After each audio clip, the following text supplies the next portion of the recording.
see us everywhere. They think you really care, but myself I can't deceive. I know it's only make-believe. Juan Antonio Enrique Núñez Ojeda. Mi personaje de hoy nace en Las Palmas en un año del siglo pasado. Su infancia la vive en la ciudad de Las Flores, Arucas, al ser nombrado su padre alcalde de la ciudad. Gran deportista, comentarista deportivo, empresario, en fin, un creativo que se diría en estos tiempos modernos. A pesar de que gran parte de su vida giró en el deporte del baloncesto, junto con Carmelo Cabrera llegaron a ser los únicos gran canarios a principios de los 70 que jugaban en la división de honor del baloncesto español, ha tenido a lo largo de su vida tiempo para desarrollar esa creatividad que antes hacíamos mención en diferentes facetas de este mundo que nos ha tocado vivir.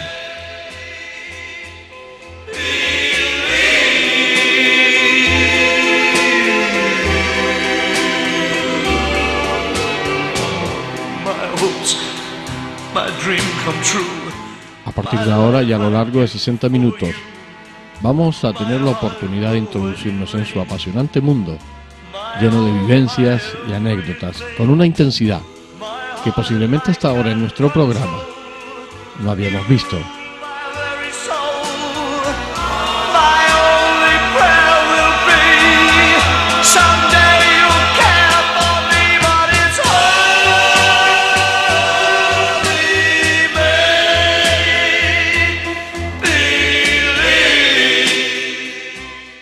Juan Antonio, ¿cómo fue tu infancia? ¿Cómo la recuerdas tú? La recuerdo con pelotas de garepa, Las Palmas ya se jugaba con pelotas de calcetines y demás, de fútbol. Nosotros vivíamos en Arucas, en el Calvario, y porque mi padre estaba de alcalde de Arucas, fue el alcalde más joven en aquel momento, y después se pegó 22 años de alcalde, cuando los políticos no cobraban, si no les costaba dinero. Entonces nosotros pasábamos la juventud, mis hermanos y yo, somos 4, pues en plena naturaleza, ¿no? Nosotros vivimos en una casa de 3 pisos muy grande que está en el Calvario actualmente. Y prácticamente jugábamos, cuando salíamos del colegio a las 6, nos íbamos a jugar a las plataneras, o sea, a la finca, jugando al fútbol, comiendo plátanos medio verdes, y la pasé muy bien. Además me acuerdo, había unas plazas, antes podías jugar al fútbol en la calle. Te digo el fútbol, que el baloncesto vino mucho después. Pero podías jugar al fútbol en la calle, donde te decían, ahí viene un coche, y a los 25 minutos venía otro, o sea que ya había jugado medio partido, ¿no? Y yo la pasé muy bien, recuerdo con mucho cariño sobre todo a la gente de la época, amigos que después le pierde la pista, porque los amigos de la infancia normalmente son los que mantienes, son los del colegio, un poco así, pero de la infancia son los que un poco pierdes. Luego también te trasladas a Las Palmas, luego te vas a Tenerife, entonces... Pero lo recuerdo con mucho cariño, y yo se lo inculco mucho a mis hijas, o se lo he inculcado a mis hijas durante muchos años. ¿Cómo era la Navidad para un niño de aquella época? ¿Cómo era?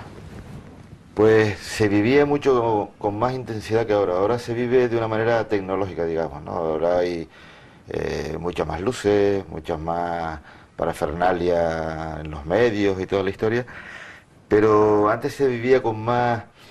Yo creo que desde el día 31 de diciembre, o del día 22 de diciembre, antes de la Navidad, hasta el día 5 eran puro nervio, ¿no? Por el tema de los Reyes Magos. Hoy en día se ha metido por medio un extraño como es Papá Noel, que ha venido de fuera como casi todo, y bueno, y hoy se le da mucha importancia al día de la Navidad, porque dicen, el otro día me comentaba un amigo alemán que ellos celebran la Navidad y le entregan los regalos, con lo cual tiene más tiempo para jugar. Y eso sí es verdad. Yo me acuerdo que el día Reyes siempre las clases empezaban el día 7, ¿no? Entonces no te daba tiempo para jugar con los carretones y con los coches de lata o las motos. A mí me regalaron en unos Reyes, durante 3 años seguidos, me regalaron la misma moto, ¿no? Entonces yo tenía una especie de... Era el Ángel Nieto de la época, con muchas motos de la misma categoría, porque antes... Era la moto aquella que venía compacta, que eran dos, se dividía en dos piezas. Además, yo siempre estaba agachado, le dabas así, y salía disparada, ¿no? Con 2 ruedas grandes y 2 pequeñitas detrás, para que no se cayese. Y luego ya, bueno, luego viene la tecnología con los coches de pila, entonces eso ya fue lo máximo. Me acuerdo de un avión que le regalaron a uno de mis hermanos, que era un cuatrimotor que se ponía, no hacía nada, sino le ponías la pila, empezaba a funcionar una, después la otra hélice, la otra, aceleraba, caminaba un poquito, se paraba y se empezaban a parar otra vez las hélices. Con eso te quiero decir que en la época de la juventud, sobre todo las navidades, esperábamos a ver qué nos echaban los reyes, porque nosotros estábamos acostumbrados a hacer los carretones con verguillas, con las ruedas de madera, a hacer los equipos de fútbol de chapa, que hoy en día la tecnología te venden hasta el tapiz para jugar encima. Nosotros jugábamos en la acera, y cuando a lo mejor Gento le pegabas a Gento porque corriese, había una piedrita y saltaba Gento por el aire, ¿no? Entonces no era lo mismo, pero la Navidad incluso tuvo un cambio muy fuerte con la tecnología, porque antes los niños jugaban, después dejaron de jugar porque jugaban los juguetes. Y hoy en día ya juega más con el tema de la Play, con el tema de la Game Boy y todas estas cosas, ¿no? Pero la Navidad antes se vivía, yo creo que con más intensidad, o al menos con una intensidad diferente. Había ilusión, los niños, sobre todo además cuando llegaba el tema de las truchas de Navidad, el tema de todo aquello, aquella parafernalia de... La comida de Navidad era muy importante. Era importante, ¿no? Todas las familias se reunían, normalmente todas las familias pues iban al sitio donde la casa era mayor o se iban a algún sitio especial, pero siempre eran en casa. Y siempre aparecían las guitarras por ahí. Sí, la guitarra sí, porque date cuenta que antes eran los discos de vinilo que eran compactos, ¿no? Que era el disco y el altavoz al mismo tiempo. Después ya vinieron los equipos y tal, después ya vinieron todo lo que tenemos hoy en día. Pero se vivía de otra manera, se vivía, nosotros como éramos niños, lo teníamos como más asumido para jugar, ¿no? Es cierto que el día 24 para la cena de Navidad te ponían la ropa de domingo y no te podías manchar porque... lo de la ropa del domingo es que fue muy famoso en aquella época, además yo la recuerdo también, siempre había una ropa del domingo, ¿no? O sea, era gracioso, ¿no? Esa ropa del domingo y los zapatos del domingo, ¿no? Sí, hay una diferencia con la forma de vestir, y nos estamos metiendo en moda, ¿no? Con la forma de vestir de hoy en día. La juventud de antes era mucho más elegante que la juventud de hoy en día, ¿no? Digo, en plan general. Antes la gente tenía... Las fotos que se pueden ver, yo se las enseño mucho a mis hijas, de mi padre, por ejemplo, cuando era joven, era con chaqueta y corbata. Todo el mundo, además bien vestido todo el mundo, la mayoría de gente, ¿no? El que estaba trabajando en una finca, no, pero la gente normal de la calle sí. Y luego el tema de las connotaciones de saber separar lo que era vestir bien y vestir mal. El domingo había que ir a misa por la mañana a las 9 o a las 10 o a las 11 o a la hora que sea, porque entre más temprano iba, más tiempo tenías para jugar. Pues después tenías que estudiar, después tenías que dormirte temprano, no había televisión, había radio, estaban las famosas novelas y demás. Pero sí es cierto que los domingos tenías que tener muchísimo cuidado porque como te manchases, en el tronco del oído te podía venir cualquier cosa, ¿no? Que era la violencia, era lo que alguien ha llamado la psicología anterior, ¿no? Que hoy tienes que mandar al niño al psicólogo y antes el psicólogo estaba aquí. Claro. Con lo cual... Reaccionaba ante ese tratamiento, sí. Totalmente. Era otra cosa diferente. No habían los abusos que hoy en día comete mucha gente joven con sus padres, por ejemplo. Que se ven que los denuncian por haberle pegado y le quitan al niño. O sea, yo lo leo diariamente en la prensa muchas veces y la verdad es que es otra historia. La historia ha cambiado muchísimo. A peor. ¿Cuándo llegas tú al colegio? ¿En Arucas o te llegas ya a Las Palmas? ¿Al colegio? Yo nací en Las Palmas. Nosotros nacimos en la antigua calle General Mola, que hoy en día es Mendizábal, donde vivía mi abuela, que era el centro neurálgico de la familia, la madre de mi madre, ¿no? Y en donde, porque mi padre procedía de Arucas y mi madre procedía de Las Palmas con familia en Telde, ¿no? De los Ojeda. Entonces, nosotros nacimos ahí y nos trasladamos a Arucas por situación política de mi padre, que era alcalde de Arucas. Y luego estuvimos allí, mis dos hermanos mayores se vinieron a Las Palmas al Corazón de María, que hoy en día es el Claret. Y yo estudié en La Salle de Arucas, donde estaba el campo de fútbol que está junto a la fábrica de ron, o a la destilería de ron, y hoy en día el colegio ya lo cambiaron. Yo me acuerdo haber cambiado el colegio estando yo allí a la montaña de Arucas, donde están las nuevas instalaciones que ya son bastante viejitas. Y estuvimos ahí pues hasta el bachiller, no, hasta párvulo, que pasamos al Corazón de María, Las Palmas, la primera enseñanza que está en la calle Rabadán, y luego ya con el tiempo pues pasamos a la segunda enseñanza y después ya acabé todo la ¿Cómo era el colegio de aquella época? ¿Cómo veías tú a los profesores? ¿Cómo veías tú el sistema? ¿Cómo veías la enseñanza? Y además, sobre todo, Tú que te educas en colegios de curas, ¿cómo era esa enseñanza en los colegios de curas? Yo creo que era lo más normal eran los colegios públicos, que no estaban muy bien vistos porque lo trataban como los grupos escolares, pero que a la larga se ha visto que la educación pública es la mejor que hay. Tienes menos incidencia a lo mejor en tu forma de desarrollar y demás. Pero yo me acuerdo que en el Colegio La Salle, y supongo que en la mayoría de colegios he preguntado, bueno, hemos hablado muchísimas veces con amigos, el Antunas en Las Palmas, o el Corazón de María después, hoy en día el Claret, etcétera, etcétera, que había un respeto. O sea, cuando el profesor entraba en clase la gente se ponía de pie, y eso no es ni ser facha, ni ser progre, ni ser de izquierda, ni ser de derecha, eso es simplemente ser educado, que es lo que la gente todavía no ha entendido. A mí me causó bastante impresión agradable cuando Sarkozy, el presidente francés, en su campaña y en su programa electoral ponía que él iba a exigir en los colegios ponerse de pie cuando entrase el profesor. Hoy en día no te hacen ni caso al profesor, de hecho son los grandes perseguidos por los alumnos, ¿no? Con las palizas que les han dado algunos, las demandas si se les dedica, si se te ocurre protestar, etcétera, etcétera.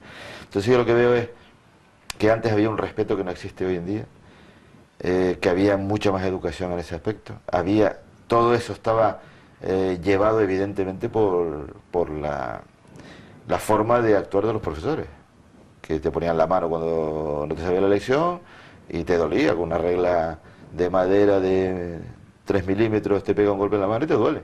Pero no era violencia ni nada, sino simplemente decirte, oye, que estás aquí para estudiar, no estás aquí para... Si tus padres están trabajando, tú tienes que estudiar. Era una educación totalmente diferente, ¿no? Que hoy en día se ha ganado. Yo creo que se ha retrocedido un poco. En ese aspecto, por lo menos. En el aspecto educativo, sin lugar a dudas.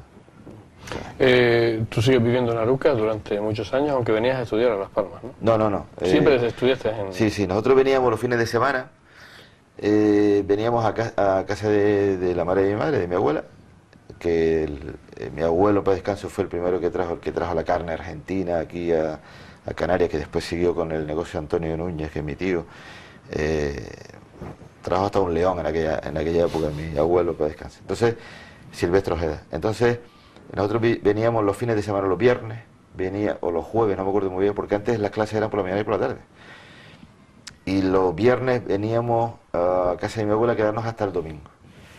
Entonces, nos recogía un pirata, que son unos coches grises que había en aquel momento, estaban los Aicasa, que hoy en día son los Alcá y todo esto. Y los piratas que paraban donde tú les decías, les hacías así con la mano y se paraban. Exactamente, que eran los famosos Taunus aquellos, los Comer, que eran los coches. Y Austin me parece que había también, sí. Entonces llevaban gente delante en sillones, que había 9 o 10 personas, y después detrás también llevaban.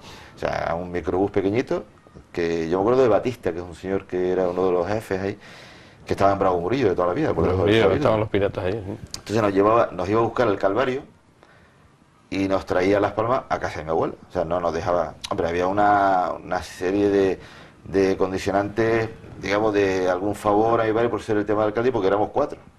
Simplemente por eso. Después, cuando mis dos mayores vinieron a Las Palmas, nosotros nos quedamos, el del medio y yo, nos quedamos en Arucas hasta que terminamos la fase inicial del colegio. Y mi padre, siendo alcalde todavía, nosotros estudiamos en el Claret de Las Palmas. Se vinieron a vivir a Las Palmas. Sí, a la calle Agua Dulce, muy cerquita de Tomás Morales. Y estuvimos ahí, mi padre compró una casa también enorme, siempre hemos vivido en casas nosotros muy grandes.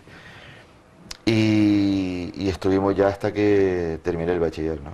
¿Y cómo veías tú la ciudad de Las Palmas? Porque, bueno, Arucas era una ciudad mucho más tranquila, pero cuando llegabas a Las Palmas, ¿qué te parecía aquella ciudad de aquella época? Estamos hablando de los años 60, ¿no? Estamos hablando de los años, sí, yo nací en el 51, los años 60 y muy pocos coches. Hombre, habían coches, pero comparado con hoy no había nada, ¿no? Entonces, una ciudad más abierta, mucho más tranquila, dejaba las puertas de las calles abiertas o de los coches abiertos y no pasaba nada. Me acuerdo del guardia que se ponía en la calle Bravo Murillo. A mí siempre me impresionaba en Navidades. ¿Cómo le ponían la cesta? Don José se llamaba, o Pepe, o Pepito. Sí, pero igual no se llama así Andrés, pero bueno. El que cantaba. El que cantaba, que se bajaba de una especie de púlpito que le ponía para dirigir el tráfico y darle paso a la señora, que era el que al final tenía regalos que no se le veían muchas veces. Justo yo nací en el Bernardo Murillo 35, justo donde se ponía el guardia, enfrente. O sea, arriba, o sea, que era la Plaza del Pino, Ajá. y él ponía allí, Plaza del Pino, que ya no existe, Sí. y ahí ponía él el púlpito Sí, eso mayor está- en Navidades para poner, la gente ponía las cestas La y cesta los era- paquetes de Navidad. Que hoy en día no pasa eso. Hoy en día, el otro día vi una foto en el periódico que sí, que le pusieron a un guardia, pero yo creo que eso estuvo medio preparado. Seguro. Porque hoy en día los guardias se han hecho bastante antipáticos, ¿no? O sea, ya no es... La casi captura del coche La casi presidencial. captura del coche. Además, máxime teniendo en cuenta que incluso me llega noticia que el presupuesto del ayuntamiento contempla una partida de millones de euros que tienen que poner multas, o sea, con lo cual eso te dice a las claras que ya no es el policía o el guardia, el guindilla, que te ayudaba en alguna manera, sino que lo que te hacen ahora es ir a la casa, ¿no? Y en aquella época yo me acuerdo que por ejemplo, el Cabo Medina en la playa de las Canteras, tú te ponías a jugar al fútbol en la playa de las Canteras abajo en la orilla, que hoy en día habrán 5.000 personas por metro cuadrado, pero antes había 5.000 metros cuadrados para ti solo, ¿no? Pero te molestaba porque era una educación, un respeto. Y cuando veías al guardia, escondías la pelota, o tirabas la pelota al agua y te echabas a nadar, ¿no? Y yo creo que era, yo me acuerdo de Las Palmas, una ciudad muy tranquila, muy limpia, muy... Y yo no sé quién estaba en el gobierno, porque después vinieron muchos gobiernos para que nadie interprete que haya derechos de izquierda, no, sino que era una ciudad, ya te digo, muy agradable de vivir, ¿no? Y luego yo siempre iba caminando al colegio desde Aguadulce hasta el Corazón de María, en Rabadán pues siempre todos los días caminando, o sea, con salir 15 minutos antes tenía más que de sobra. Estás en el ya llegas al bachiller, lo haces en el Corazón de María. Digamos que pasas esa adolescencia, esa juventud de aquella época, y ya nos remontamos al año 66, 67, 68. ¿Cómo era la juventud de aquella época? ¿Qué habían? ¿Sus bailes, las reuniones, los picar? Se decían picar. Los me picar, parece. sí. Sí, porque era picar. Picar pero- o tocadiscos. Picar o tocadiscos. Pero el picar venía del inglés, Sí. y ponían el picar a funcionar, que era efectivamente, el altavoz venía todo incorporado. Y hacían las reuniones, ¿no? Nosotros teníamos... Y la luz roja y en la luz el roja, centro sí, para los sí. bailes lentos. Sí, ¿no? los curas pendientes. Porque nosotros teníamos el Club Claret que estaba en la cancha Rabadán. O sea, la juventud fue prácticamente desde que se inauguró el minibásquet aquí en Las Palmas, en educación y descanso en la cancha. Después yo me dedicaba a jugar baloncesto. O sea, a mí lo que me... Fui portero de fútbol con el padre Mariano, con más gente jugando. Había jugado muchísima gente. Los torneos de verano que hacía el padre Mariano en el Claret eran muy famosos, en el Corazón de María eran muy famosos en Las Palmas. Y digo Las Palmas como provincia, porque incluso venía gente del sur a jugar, ¿no? Y luego nosotros entrenábamos prácticamente, nosotros entrenábamos hasta lloviendo, ¿no? Entonces fue una época muy... que no tenías problemas de vicios externos, porque en aquel momento no había. Lo más que podías hacer era fumarte un cigarrillo, pero como yo no sé fumar, y nunca he podido fumar porque no me gusta, entonces siempre jugábamos a baloncesto y a fútbol, ¿no? Combinábamos esas dos cosas. Y nosotros en la cancha del Claret, en la de Rabadán, teníamos, debajo de la escalera que sube, había un sótano, que yo me acuerdo siempre de las cucarachas que había. Y hasta que un día dijimos, oye, ¿y si hacemos las reuniones los sábados? Porque ya los sábados, jugábamos los domingos el partido, y después ya te desligabas hasta el lunes. Entonces nosotros lo que queríamos era estar juntos siempre, la gente y tal. Y hicimos el Club Claret debajo, ¿no? Las cucarachas salían del contador de luz que estaba por encima de la puerta, más que eran cucarachas. Y aniquilamos todo aquello, hicimos un club. Claro, aquí yo estaba en un sótano donde había humedad, y traer a las niñas de las teresianas a bailar allí era complicado. A las niñas de las dominicas, además nosotros las esperábamos en la puerta de abajo de la cancha de Rabadán para cuando ellas llegasen, ¿no? Para acompañarlas arriba, tal. Nosotros teníamos un uniforme que era con una corbata, un uniforme de rayitas, tal, así, una chaqueta, corbata y pantalón gris. Y empezamos a hacer las reuniones y demás, hacíamos concursos de canciones, bailes, la luz roja, el cura aparecía por allí despistado de vez en cuando a ver si la luz estaba muy tal. Y bueno, pero lo importante era que el grupo de amigos estaba unido, y luego a partir de ahí pues conocimos gente, que hoy en día hay gente que se ha casado con esas novias, entre comillas, Que estuvieron en aquella que estuvieron en reunión. aquellas reuniones, hay muchos que se han casado. Pero lo pasábamos muy bien, y era un grupo porque nos reuníamos antes de los partidos allí, las novias oficiales en aquel momento, que además se daban como más señoras mayores, ¿no? Porque eran las novias en aquel... y jugábamos el partido, y luego pues nos metíamos abajo otra vez hasta que la hora de comer te ibas a tu casa, y luego venías por la noche. Ahí nace tu relación con el deporte. que va a ser una parte de tu vida profesional, claro, porque tú empiezas a jugar al baloncesto, descubres el minibásquet, las famosas canchas de educación y descanso, te envicias con el baloncesto, y hay que reconocer lo que es un deporte que envicia, como yo me envicié en su momento. Empiezas a jugar y muy joven empiezas ya a formar parte de un equipo, ¿no? De un equipo profesional. Nosotros salimos del Claret, jugábamos en Junior, empezamos en minibásquet con el hermano Verde, que fue el que puso el baloncesto en el Claret, antes que el padre Domínguez. Fue el hermano Verde, que después, por cierto, era un tío guaperas, por lo visto, y se salió de cura y se casó. Era hermano, no llegaba todavía a la categoría de cura, de sacerdote. Y después vino el padre Domínguez, que fue el gran impulsor del baloncesto en el Claret, en el Corazón de María, y luego posteriormente Claret. Entonces él hizo un equipo, quedamos campeones de Canarias muchísimas ocasiones. Desde la época de mi hermano Paco, que ya empezaba a jugar de pivo, era el típico guerrero que se tiraba por todos los balones, confundió un poco el fútbol con el baloncesto, pero... El fútbol americano. El fútbol americano, pero sí jugó y además era un gran portero.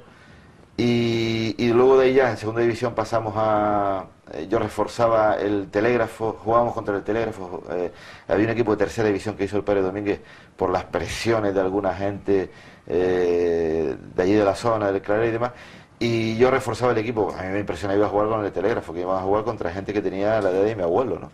O sea, me pasaban 20 años y claro, ellos me defendían, claro, yo les metía las canastas, pero con una especie de respeto ahí, como diciendo, ojo, porque estos tíos si se enfadan me pueden decir cualquier cosa. Pero bueno, jugaban en educación a descanso, íbamos a los pueblos a jugar, pero eso fue una etapa de minibásquet hasta, por ejemplo, jugamos con gente que estaba ahí metido en el Gran Canaria como directivo, como Lisandro, Juan Carlos Cabrera, etcétera, etcétera, Federico Cabrera Valido, algunos han desaparecido como Juan Luis López, un primo mío que jugaba de pivo y era muy bueno, Miguel Omontes, etcétera, etcétera.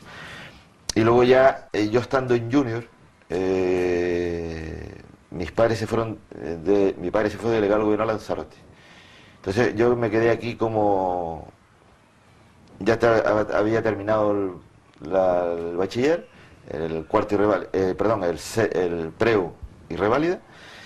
Entonces digo, me voy a La Laguna, me voy a Tenerife. Y me voy a estudiar Tenerife Derecho, que no me gustaba, pero me fui a estudiar Derecho. Terminé 2 asignaturas.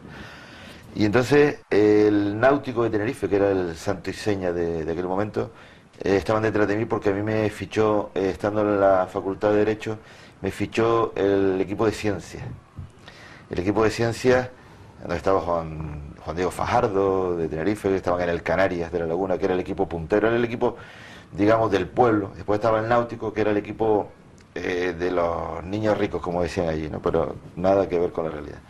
Entonces lo que ocurre es que detrás de mí está Pepe Cabrera, que es el entrenador del Canarias, dándome la vara, entre comillas, diciéndome, oye, venga, entra con nosotros en segundo y tal. Y yo seguía jugando en el Claret. O sea, a mí el padre de mí, cuando yo le dije, se le dio un disgusto, pero yo me iba el Claret jugaba en La Palma, en Tenerife y aquí. Entonces cuando el partido era aquí, él me mandaba un PTA, que es un billete que pagas aquí y lo recojo en el aeropuerto. Y venía, y era como un americano, o sea, entrenaba allí, entrenar en La Laguna en aquel momento era bastante complicado por el frío que hace.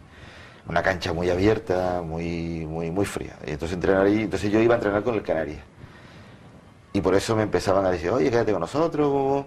Y me servía muy bien porque después nosotros jugábamos contra el Canarias. O sea, el jugaba contra el Canarias. Ya sabías cómo era. Claro, y le ganábamos muchísimas veces. Entonces, de ahí empieza un poco la relación de Tenerife a que me están llamando en la puerta, tal, pero yo no quería porque yo era muy claretiano, ¿no? De hecho, aquí me intentaron llevar, Jaime Ferrer me quiso llevar, me esperaba todos los días con el Citroën Pato que tenía en la puerta de mi casa cuando yo salía del Colegio de la Laguna, para llevarme al Metrópolis. Incluso vino Bermúdez, no el Bermúdez que se murió, sino otro Bermúdez de Península, a tomarme medidas y tal. Y dice, no, puedes llegar a ser internacional. Bueno, historia, ¿no? Total, que terminamos en Tenerife y un día bajo yo con una amiga que tenía en la Laguna a Santa Cruz, un 20 de junio, a celebrar un cumpleaños. Y cuando vuelvo para Quizans, que era el base oficial del Náutico de Tenerife, que estaba, la diferencia del Náutico y nosotros era que ellos estaban en televisión todos los fines de semana, que el Tenerife estaba en tercera división de fútbol, allí no iba ni la familia, y el Náutico se llenaba todos los domingos la cancha, eran televisados los partidos, entonces era el equipo un poco a seguir, ¿no? Yo me acuerdo de los partidos del Claret de segunda división, que adelantábamos el partido a las 11 para intentar ver la segunda parte del Náutico, cuando jugaba Luis Tavío, el Fucha, toda esta gente, ¿no? Y resulta que en esa, me dice Paqui San que la novia Eli, que hoy en día es su señora, pues era canariana. Dice, y íbamos juntos a la laguna, en la guagua, en la directa. Entonces me dice Paqui, oye, ¿por qué no te vienes y entrenas con nosotros y tal? Para mí aquello es como decirte un equipo de primera división a un niño, oye, vente a entrenar. Entonces estaba el Kaiser entrenando, que era José Tomás San Segundo, y me dice, yo te preparo una entrevista con el entrenador. Digo, vale, pero mira, que las clases yo me voy para Las Palmas y estoy hasta septiembre. Entonces, eso fue el día 20, el día 22 de junio me citan en la joyería de Félix Clavería, que era el presidente del Náutico. Estaba José Tomás San Segundo, el entrenador, y Paqui San, como un poco el albacea, ¿no?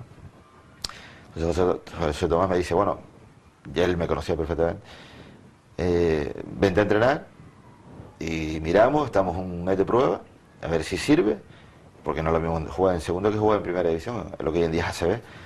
Yo le dije, vale, ¿cuándo y tal?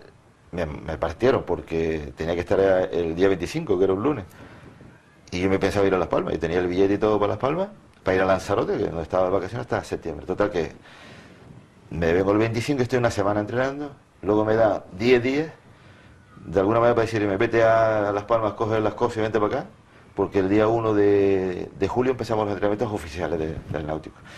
Eso significaba ir a La Esperanza con chándal a machacarte, con montaña arriba, montaña abajo, tal, sacar musculación, y luego el mes de agosto ya era balón, puro balón, y ahí era donde la selección se iba a hacer más o menos, si me decían que sí o que no. Bueno, desde el primer momento me dijeron que sí, y quitaron a Calero, que es un tío excelente, en aquel momento no jugaba mucho, pero es un hombre que estaba muy implicado, era de Bajamar, un tío muy metido en el Náutico, ¿no? Y bueno, y me ficharon y la verdad es que fue, y lo más que me impresionó es que yo pensaba que cada 15 días tengo que ir a la península, ¿no? Digo, y era la ilusión, digo, bueno, a jugar, pero no era jugar por jugar, sino era jugar contra el Real Madrid, contra el Barcelona, contra el Juventud, Manresa, Picadero, o sea, había San José de Badalona, o sea, y eso fue el salto, y después ya estuve allí 12 años jugando en máxima competición. La Federación Canaria de Motonáutica, con la experiencia de la expedición en exclusiva de los titulines, te invita a obtener la licencia de navegación en colaboración con la Academia Surge y el Centro de Reconocimiento Médico Escaleritas. También podrás obtener el título de Patrón de Embarcaciones de Recreo, PER, el Patrón de Navegación Básica, PNB, y Patrón de Yate. Clases prácticas con embarcación especializada y teóricas en nuestras aulas con profesorado homologado. La Federación Canaria de Motonáutica te ofrece cursos de monitor de flyboard y monitor de motonáutica. La Federación Canaria de Motonáutica es la única autorizada para renovar el titulín que sigue estando en vigor. Visítanos en León y Castillo 313, primero derecha, en Las Palmas de Gran Canaria, y en Santa Cruz de Tenerife, en la dársena pesquera nave 18. Federación Canaria de Motonáutica, la de siempre, en la expedición de titulaciones náuticas.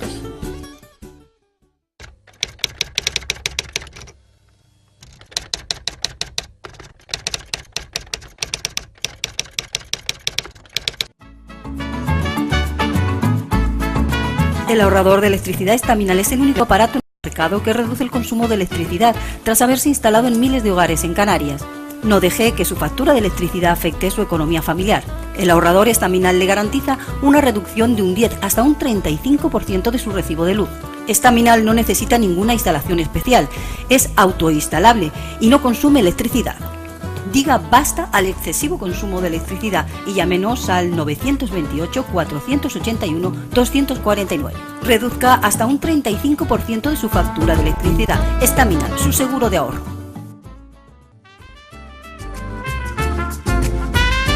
Ahorrador de electricidad Estaminal. Tras muchos años de implantación en Canarias, les ofrecemos la posibilidad de ahorrar de un 10 hasta un 35% del consumo de su factura de electricidad. Tenemos un ahorrador que se adapta a sus necesidades, sea cual sea su tipo de negocio o industria.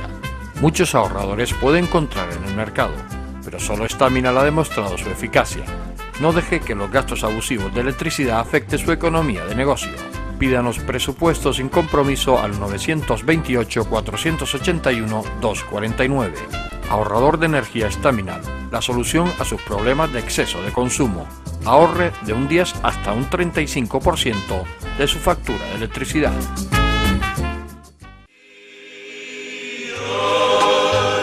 Truly yours, how those words made me cry when the note that you wrote said goodbye. Hemos concluido la primera parte de la entrevista y a fuerza de ser sincero, debo decirles que no he podido situarme en el transcurrir del tiempo. Es como si en el momento de la conversación con Juan Antonio se hubiera paralizado el tiempo para que ustedes, Juan Antonio y yo, pudiéramos tener la suficiente concentración para que nada alterara la atmósfera que habíamos creado. Su pronta determinación desde muy pequeño en el caminar de su vida le pertrechó de suficientes razones para en ningún caso abandonarlo. Su encuentro con el baloncesto iba a marcar gran parte de su vida. Su participación en la élite del baloncesto español para nada cambió la habitualidad de su sencillez, que desde antes y hasta la actualidad sigue manteniendo. As I read every part, but those words truly. Pero creo que merece que le sigamos escuchando. No podemos perder ningún detalle. You could have come and told me that you're here. Juan Antonio, me hablabas del náutico, tu vida profesional empieza en el baloncesto. En aquella época, bueno, no era muy normal vivir de un deporte, porque allí la gente se ponte a trabajar y déjate boberías, ¿no? Pero no se miraba mucho eso de que alguien viviera del deporte, porque prácticamente no daba. El deporte era afición y poco más. Pero tú vives del deporte, vives del baloncesto. ¿Cómo transcurre esa etapa profesional? Yo cuando llego, después del fichaje famoso que contamos con San Segundo, ya empiezo a jugar en el primer equipo. ¿Dejas de estudiar o sigues estudiando? Yo empecé Derecho, y hice una asignatura porque la carrera era de Derecho, para mí no, como que no. Pero después sí hice Arquitectura de Interiores por la IADE, lo que en Las Palmas Bellas Artes llamaba decoración. Entonces terminé decoración con Sánchez del Río, que era otro compañero del equipo, con el Chino, que eran los dos aleros del equipo, pues más o menos estábamos juntos, ¿no? Y a mí me fiché el náutico y es otra historia, o sea, irte a Tenerife a jugar donde no ganabas las cantidades de dinero que se gana hoy en día, yo creo eso desorbitadas. Antes lo que te pagaban eran gastos. A mí me dice, bueno, te pagamos una cantidad y tú te buscas la vida. Y yo le dije, no, yo quiero comer en el náutico y que me paguen el apartamento. Y por alguna cantidad, pues para subsistir de alguna manera, ¿no? Y llegamos a un acuerdo, fue un acuerdo rápido, y los únicos que cobraban eran el americano de turno y el extranjero de turno, que era yo, que era el que venía de Las Palmas. Era el primer jugador canario que fichaba en el Náutico Tenerife, ¿no? Y bueno, y la verdad es que yo viví muy bien allí porque todo el día entrenando, prácticamente entrenábamos, como yo no tenía muchas cosas que hacer porque las clases eran por la tarde, eran de 4 a 6, pues normalmente por la mañana me hacían ir a tirar y a jugar, sobre todo a coger masa muscular, ¿no? Que era pues entrenar mucho, correr, mucho balón, pero no solo, sino con varias gente más, ¿no? Yo entrenaba también con los juniors de vez en cuando, porque me decían, oye, vente con los juniors para que ellos vean el pique, ¿no? Tenemos traído un tío de fuera porque de aquí no tenemos, entonces, y bueno, y duré pues 12 años en el primer equipo. Yo debuté contra el Barcelona fuera, a la época del Barcelona de Carmichael, de Thomas, Carmichael tenía un rancho en Estados Unidos, en Texas, que creo que era el típico, de hecho iba con botas grandes, no a jugar, pero sí iba con botas grandes de tacón a los partidos, el típico tejano, ¿no? Un tío con pelo rubio, larguito y tal. Después estaba Thomas, que estaba casado con una olímpica de velocidad americana. La leyenda de Charles Thomas era que quitaba las monedas de 5 duros de encima de los tableros, que eso era imposible, para hacerte una idea de lo que salta él, ¿no? Y luego ya, sí, después vinieron partidos contra Real Madrid, donde en ese momento habíamos 2 jugadores en primera división, que era Carmelo Cabrera en el Real Madrid, que se fue un año antes a Madrid, y yo en Tenerife, en el Náutico Tenerife. Entonces, cuando el Náutico iba a jugar a Madrid, él me iba a recoger al hotel, y cuando el Madrid jugaba en Tenerife, que se quedaba en el Hotel Plaza, que hoy en día es una clínica, pues lo íbamos a recoger, y siempre salíamos, pues Carmelo, Walter Servia y yo. Íbamos caminando el canario normalmente cuando caminabas de aquí a 40 metros, pero íbamos hasta las Teresitas caminando, ¿no? Porque como estaba Walter Serbia, que es americano y tenía las piernas así, pues íbamos caminando y yo ahí cogí mucho músculo también. Llega ese momento, bueno, estás esos 12 años, ¿qué pasa después de ese término del náutico? Sigues jugando al baloncesto, ¿no? Sí, después yo pedí, el náutico me hacía pedir prórrogas en la mili hasta que cumplí 30 años. Me fui a la mili con 31 años, ¿no? Tenía más edad yo que el capitán que me mandaba. Tenía 26 años el capitán. Muy mala leche, por cierto. Tenía una úlcera de estómago. Y entonces, bueno, me voy a la mili y coincido en San Clemente de Sasebas, porque voy en un intercampamento, porque yo tengo tenía una lesión en la rodilla y intentaba escabullirme y tal. Y yo me pasé 2 días en el hospital militar por las pruebas médicas y todas esas historias. Y nada, me dijeron que no, que estaba apto perfectamente para... Entonces llego a la mili y hago el San Clemente de Sasebas, que está en Gerona, arriba, pegado a los Pirineos. Y ahí me encuentro con Epi, que salía de hacer la mili del Barcelona, que jugamos 2 o 3 partidos porque el comandante quería hacer un equipo. Y me encuentro con Pedro Anza, que sí estaba en el Barcelona en aquel momento. Entonces el Barcelona lo dejó 3 meses de instrucción allí y luego ya lo llevó a la ciudad condal, ¿no? Y jugamos partidos por toda la Costa Brava. Yo la mili la hice con chándal todo el día y los fines de semana a jugar, ¿no? Y cuando termino la mili, vengo a Las Palmas y voy por la óptica de Federico Valido y hablando y demás, y me dice, oye, ¿por qué no juegas con nosotros? Ya, yo tenía 32 años y jugamos. Y el Claret hace un equipito bastante curioso, donde estaba pues Federico, estaba Paco Godoy, había gente, Luis Hernández, que venía de La Palma en aquel momento, que luego siguió Chu González, y nos vamos a jugar la fase de ascenso a Melilla. Jorge Santana también estaba en aquel momento, y en Melilla, bueno, perdimos la fase de ascenso porque las connotaciones del entrenador no eran lo más óptimas posible. Y bueno, y ya seguí en el Claret hasta que ya un año más y lo dejé, ¿no? Lo dejé porque ya no valía la pena. Juan Antonio, me comentabas, bueno, esa vida profesional, dejas de jugar al baloncesto, empiezas a trabajar en Radio Canarias, estás casado y aparecen unas cuantas niñas, ¿no? 3. 3. Y un dato curioso, porque desde el primer embarazo me preguntaban los amigos y la familia, bueno, porque no todo el mundo tiene niños, ¿no? Estos tienen el uniforme de Las Palmas, de la Unión Deportiva, y no es que yo me negase a que jugase en la Unión Deportiva, pero prefería, hombre, que jugase en el Gran Canaria. Pero no, me dijeron desde un primer momento que qué es lo que prefería, y yo siempre dije niña. O sea, los niños... Y te hicieron caso, ¿no? A lo largo de los 3, ¿no? Respeto desde el principio. Sí, se dieron cuenta. Yo creo que cambiaron de sexo. Sí, ¿no? Precisamente porque además te gustaban a ti las niñas, ¿no? Sí, porque, bueno, yo creo que siempre me han gustado más las niñas que los niños, no es por nada. Digo, si algún día tengo niños o hijos, que sean niñas. Y han salido 3 niñas. Y 3 niñas, bueno, pues deportistas de todo, ¿no? De primera división. Sí, las 3 han hecho deporte. La mayor es digamos, la más destacada porque es la que sigue en el candelero de alguna manera por estar en la selección española sincronizada, que estáis. Luego está Patricia, que estaba sincronizada en el Natación Metropole, ha ido a campeonato de España, etcétera, etcétera, y hoy en día está siendo cotizada como modelo, ¿no? Estuvo también en Moda Cálida con la hermana y ha hecho un mundo de moda en Madrid, sobre todo para firmas importantes, ha hecho catálogos y demás, y están detrás de ella a ver si se la llevan para allá. Y luego la pequeña, que es Carolina, que está estudiando, que es lo que tiene que hacer. Bueno, todas estudian, porque por ejemplo Thais está haciendo INEF, pero como no puede hacer prácticas, pues ahora se ha metido en Derecho. Patricia está haciendo Turismo y Carolina está todavía en el bachiller, ¿no? Con lo cual, te digo bachiller porque no sé cómo se llama, porque como ha cambiado tanto mucho el sistema, sí. Está en la educación. y bueno, y a lo mejor también se encamina por el mundo y hace deporte. O sea, de alguna manera las 3 han sido deportistas. Reflejado a lo mejor por el padre, ¿no? Porque al padre nunca lo vieron, ¿no? Porque el padre se retiró. A mí una vez que me vieron jugando, fuimos a jugar un partido y me caí 3 veces, me parece, porque fue un desastre. Pero también fue medio obligado, a jugar y tal.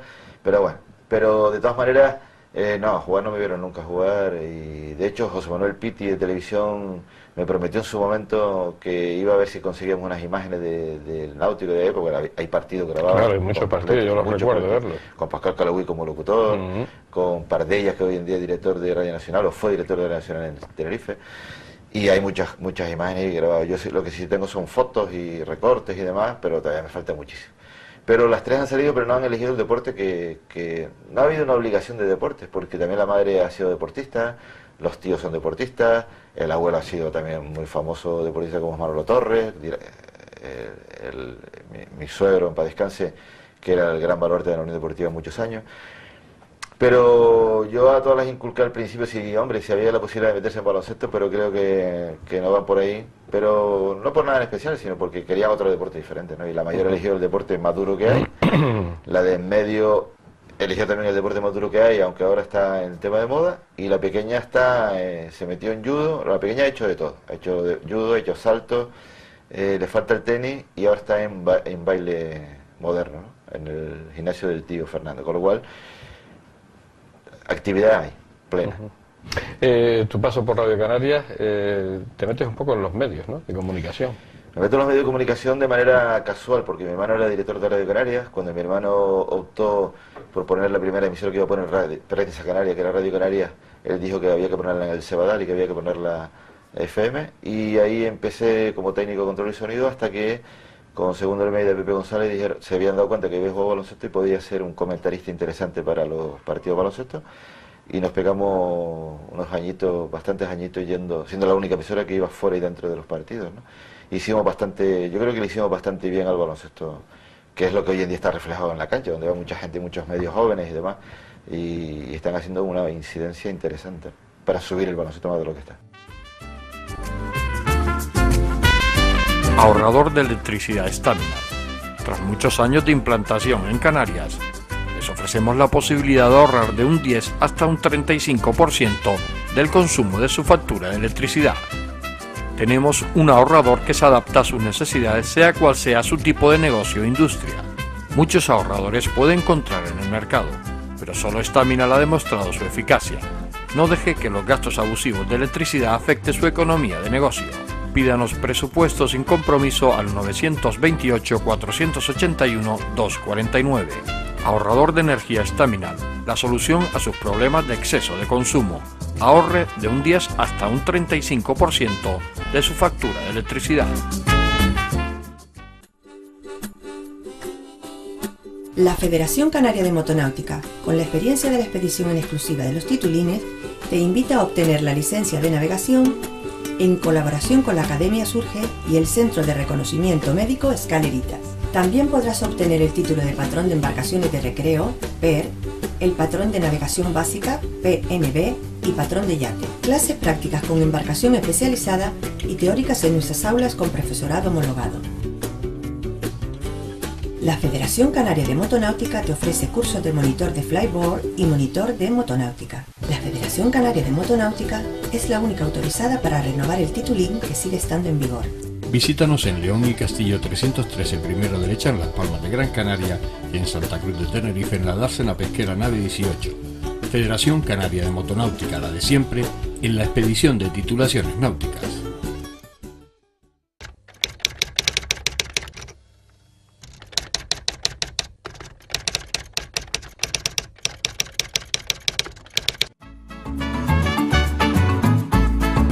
El ahorrador de electricidad Staminar es el único aparato en el mercado que reduce el consumo de electricidad tras haberse instalado en miles de hogares en Canarias. No deje que su factura de electricidad afecte su economía familiar.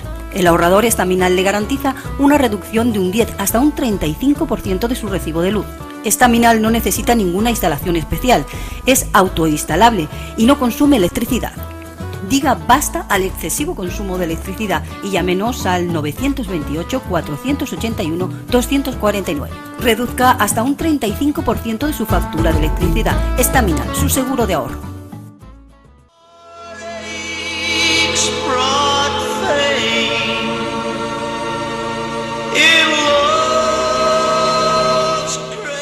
Su vida familiar ha ido muy apegada a su vida social y laboral.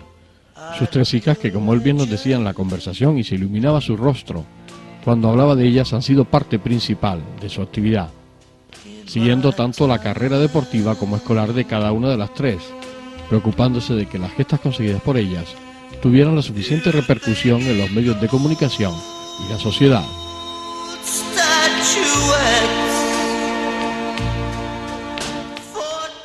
Otra de las actividades que ha compatibilizado en todos estos años es su labor directiva de forma desinteresada, como en este caso en el decano de la natación canaria, el Club Natación Metropol. Escuchándole y con la facilidad que hace aflorar las palabras, nos envuelve dentro de su interior, que parece que somos nosotros los que estamos viviendo su historia como verdaderos protagonistas.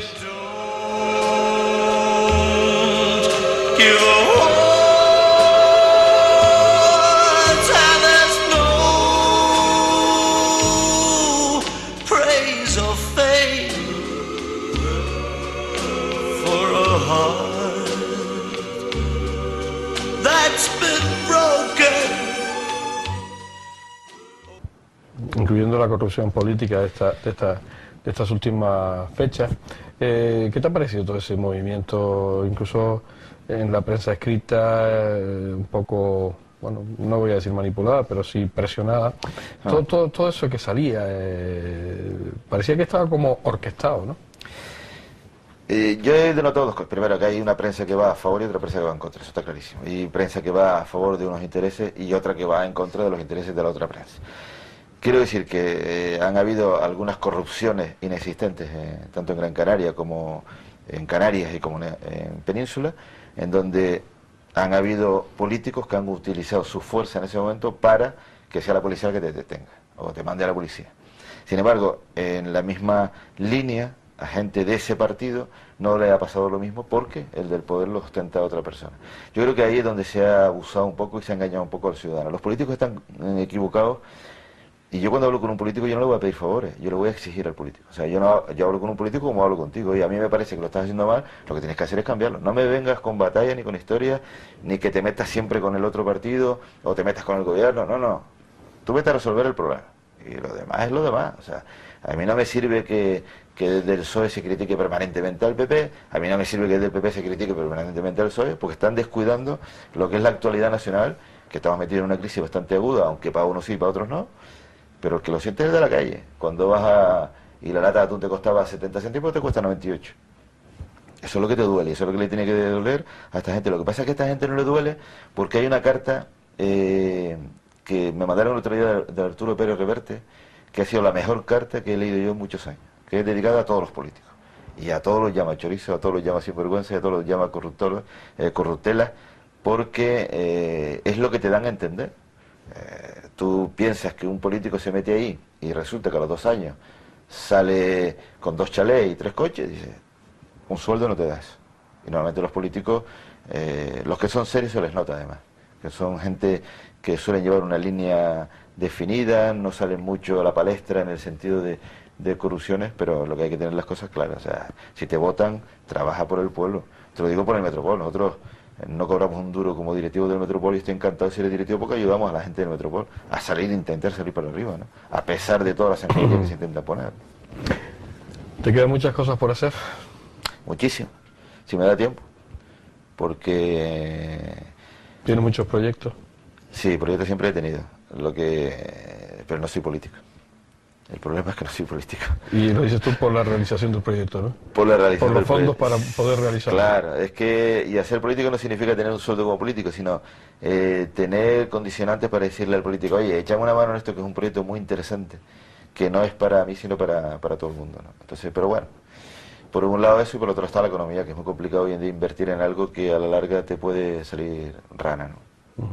¿La creatividad siempre ha sido un poco la bandera de tu vida? El ser creativo, el estar siempre, el no estarte quieto. Sí, pero a mi ritmo, ¿eh?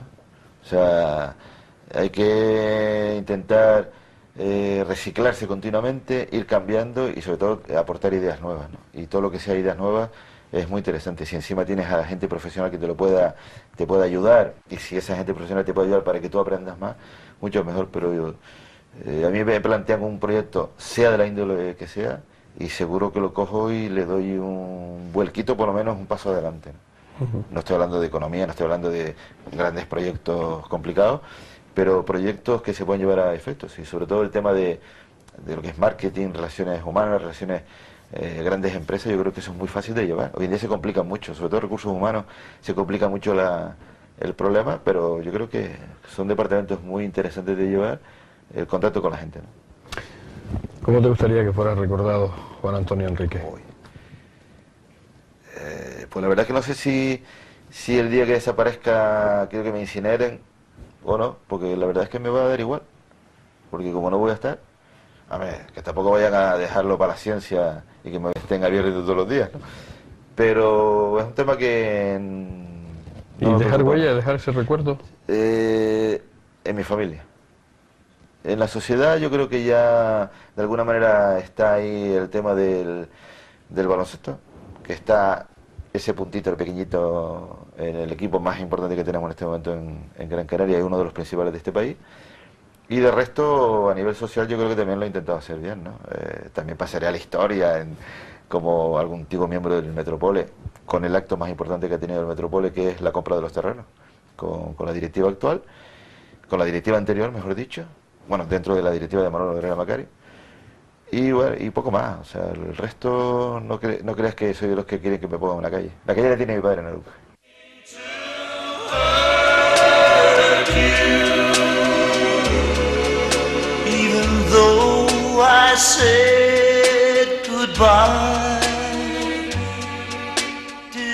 Hemos llegado al final. No me puedo creer que haya pasado el tiempo. El reloj marca el término de la entrevista. Qué injusto que un objeto mecánico nos pueda determinar que un momento delicioso de vida haya que finalizarlo. Sé que quedan muchas cosas de la vida de Juan Antonio Enríquez en su interior, y que algún día volveremos con él a terminar lo que habíamos empezado.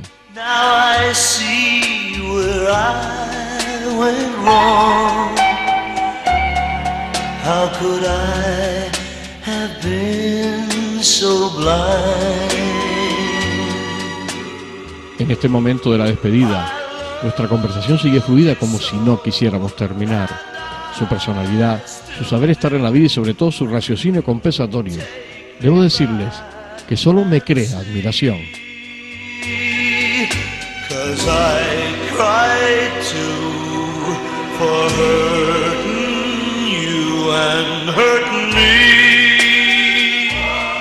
Desde que lo conozco se ha creado una química entre nosotros, que analizándolo después de esta conversación, debo decir que no es nada difícil, ya que él, en sí, es un gran laboratorio productor de este elemento químico. Juan Antonio Enríquez Núñez Ojeda, amigo, llega el momento de irnos, por favor, no cambies. Gente como tú es difícil encontrarla. Hasta siempre, querido amigo.